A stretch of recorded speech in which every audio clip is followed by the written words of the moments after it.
जय श्रीराम पिला माने आसीगला summer learning program assignment 2025 class 6 रो ओडिया। आज मु षष्ठ श्रेणी रो भाषा नहीं कि आसी एठारे तो पिला माने तुमर 5टी क्वेश्चन अच्छी आमे चलो गोटी गोटी करी समस्त क्वेश्चन आंसर करबा। आ जदि पिला माने चैनल रे नुआ थाओ ताहले निश्चय सब्सक्राइब करि नेबो। आ वीडियोटी भल लागले लाइक करबो शेयर करबो आ कमेंट करबा को जमा भूलिबोनी। Let's start number 1। तुमको भल लगुवा जेकोसी ऋतु विषय रे 10 धाड़ी लेख। वर्षा ऋतु रे पल्लीर दृश्यर एक चित्र अंकन करी रंग दियो। ताहले चलो आमे प्रथमे 10 धाड़ी रचना लिखिबा। मु वर्षा ऋतु विषय रे लिखिछि। तापरे तुमे कोन करिवो वर्षा ऋतुर गोटे सिनेरी मु देबी से सिनेरी अनुसार तुमे चित्र करिवो। मु 3टी सिनेरी देबी तुमको जे सिनेरी भल लागिवो तुमे से सिनेरी करिवो। वर्षा ऋतु वर्षक 12 मास 6 ऋतु सेथि मध्यरु वर्षा ऋतु मोर प्रिय ऋतु। आषाढ़ और श्रावण मास को वर्षा ऋतु कहा जाए।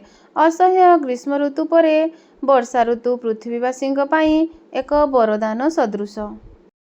एही ऋतु रे चाषी माने चाष कार्य करिथांती। पक्षी माने गीत गाइबा सह मयूर माने नृत्य करिथांती। दूर पहाड़ रे मेघमालार अपूर्व सौंदर्य पल्ली जीवन को मधुर रोमांच रे भरी दिए। मेघ मेदुर आकाश प्रचंड अशनिपात सामयिक प्रलयंकरी बात्या एही ऋतुर सहचरी होइथांती। एही ऋतुरे पल्लीर दृश्य जेतिकी मानक भरा सेतिकी सुखहरा। एही ऋतुरे प्रबल वर्षा होइथाए। एही ऋतुरे नदी नाल और पोखरी आदि जलरे परिपूर्ण होइथाए।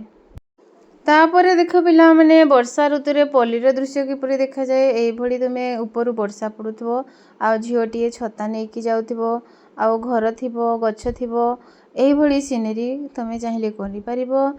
नले आ गोटे सिनेरी देखो एमती घर दुईटी गछ आ गोटे लोकटे छता नहीं कि वर्षा रे जाउची ऊपर बादल रु वर्षा होउची ए भली चित्र करि परबो। नचेत एई चित्रटी तुमे करि परबो। तुमको जो चित्रटी सहज लागुची सेटा तुमे करिकि देखेइबो किबा 3टी जाक चित्र कले तो आ बढ़िया। नेक्स्ट आम नंबर 2 गुरुकुल शिक्षा विषय रे निज मनरु एक अनुच्छेद लेख। गुरुकुल शिक्षा कहले आग काल रे आजिकल तुमे जो विद्यालय को पढ़ी जाउछो आग काल रे कोन थिला गुरुकुल को पिला माने पढ़ी जाउथिले। चलो आमे जानिबा से विषय रे किछि। गुरुकुल शिक्षा प्रणाली प्राचीन भारत रे एक प्रमुख शिक्षा प्रणाली थिला। एही शिक्षा प्रणाली रे छात्र माने गुरुंको गृह रे बसी विद्या अध्ययन करुथिले। गुरुकुल रे केवल पाठ्यपुस्तक शिक्षा नुहे चरित्र गठन नीति आचरण और जीवन दक्षता मध्य शिक्षा दिया जाउथिला। एठी गुरु और शिष्य मध्य रे गभीर संपर्क थिला। शिष्य माने गुरुंको पिता परी सम्मान देउथिले। वेद वेदांग धर्म अर्थ काम शास्त्र विद्या शस्त्र विद्या गणित गीत नाट और विभिन्न कला विषय रे शिक्षा दिया जाउथिला। 3 नंबर प्रश्न तुम अंचलर जेकोसी लोकगीत संग्रह करी लेख। देख पिला माने एठी मु 2 बा 3टी लोकगीत दे देबी तुमको जेउटा भल लागिवो तुमे लेखिबो जदि सेटा तुम अंचलर तुमे लेखि नेबो। धो रे बाइया धो जो कियारी रे गहल मांडिया से कियारी रे सो आम माउसी आम पिउसी निद देई जाऊ था पान बिड़ी बिड़ी गुआ पेड़ी पेड़ी बटुआ पूरे खा। धो रे बाइया धो जो कियारी रे गहल मांडिया से कियारी रे सो। धो रे बाइया धो गहल महल धान कियारी से कियारी रे सो पुनेई बारे मेघ बरसिला टुपुरु टापुरु पानी सारू गछ मूले बेंगुली नानी आपे बोला उछिराणी कलर बिनारे बाई चढ़े बाड़ी पंदाड़ रे था राधिका कान मोची मोची कन्हई कान खा।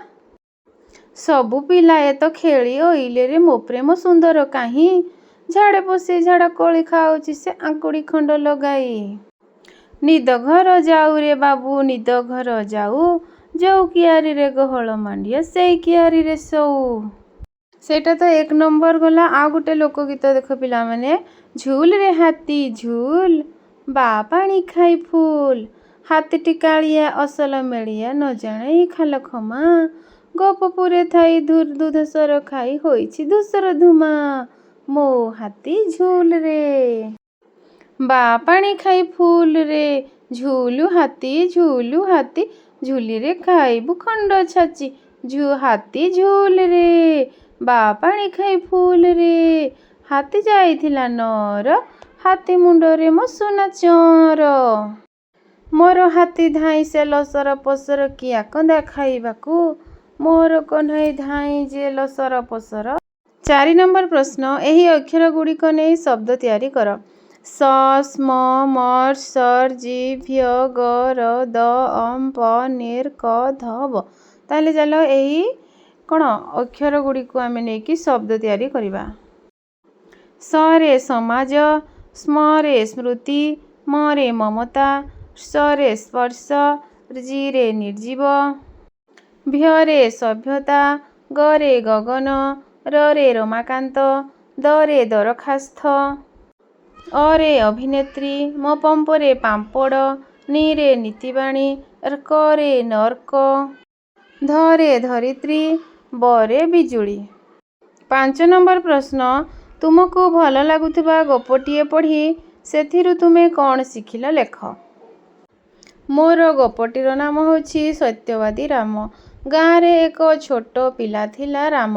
ସେ ସର୍ବଦା ସତ୍ୟ କହୁଥିଲା, କିନ୍ତୁ ତାଙ୍କ ସାଙ୍ଗମାନେ ମଜା କରୁଥିଲେ। ସତ୍ୟ କହି କ'ଣ ଲାଭ?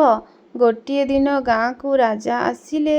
ସେ କହିଲେ, ଯିଏ ସତ୍ୟ କହିବ ସେ ମୋ ଦରବାରରେ ରହିବ। ସବୁଠୁ ପ୍ରଥମେ ରାମ ଆଗକୁ ଆସି ସତ୍ୟ କହିଲା। ସେ କହିଲା, ମୁଁ ଗରିବ, ମୋ ଘରେ ଖାଇବାକୁ ନାହିଁ, କିନ୍ତୁ ମୁଁ କେବେ ମିଥ୍ୟା କହିନାହିଁ। ରାଜା ତାର କଥାରେ ଖୁସି ହେଲେ। ତାଙ୍କୁ ସେଇ ଦିନରୁ ରାଜଭବନ ନେଇଗଲେ। ରାମ ପାଇଁ ଏକ ନୂଆ ଜୀବନ ଆରମ୍ଭ ହେଲା।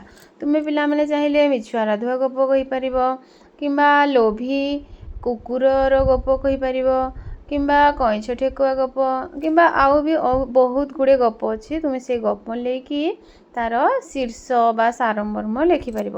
ଏହାର ସାରମର୍ମ କ'ଣ ହେଲା? ସବୁବେଳେ ସତ୍ୟ କହିବା ଉଚିତ। ତାହେଲେ ପିଲାମାନେ, ତୁମ ଷଷ୍ଠ ଶ୍ରେଣୀର ଯେଉଁ ଭାଷା ଯେଉଁ 5ଟି ପ୍ରଶ୍ନ ଅଛି, ଆଶା କରୁଛି 5ଟି ଯାକ ପ୍ରଶ୍ନର ଉତ୍ତର ତୁମେ ପାଇଯାଇଥିବ। ଯଦି କେଉଁଠି କ'ଣ ଭୁଲ ଚୁକ୍ ଥାଏ ତାହେଲେ କ୍ଷମା କରିଦେବ। ଆଉ ଯଦି କିଛି ଡାଉଟ୍ ଥାଏ ତାହେଲେ କମେଣ୍ଟ ବକ୍ସରେ ନିଶ୍ଚୟ ଜଣାଇବ। ମୁଁ ସେଇ ତୁମ ଯେଉଁ ଅସୁବିଧା ଗୁଡ଼ାକ ସଲ୍ଭ କରିବା ପାଇଁ ଚେଷ୍ଟା କରିବି। ଆଉ ଏମିତି ନୂଆ ନୂଆ ଭିଡ଼ିଓ ପାଇବା ପାଇଁ ଚ୍ୟାନେଲରେ ନୂଆ ଥିଲେ ନିଶ୍ଚୟ ସବସ୍କ୍ରାଇବ୍ କରିନେବ। ଆଉ ଭିଡ଼ିଓଟି ଭଲ ଲାଗିଲେ ଲାଇକ୍ କରିବ। ଆଉ ପିଲାମାନେ କମେଣ୍ଟ କରିବାକୁ ଜମା ଭୁଲିବନି। ତୁମ ସାଙ୍ଗମାନଙ୍କ ସହିତ ସେୟାର ମଧ୍ୟ କରିବ। ରହୁଛି। ଜୟ Shriram. Thank you for watching my video.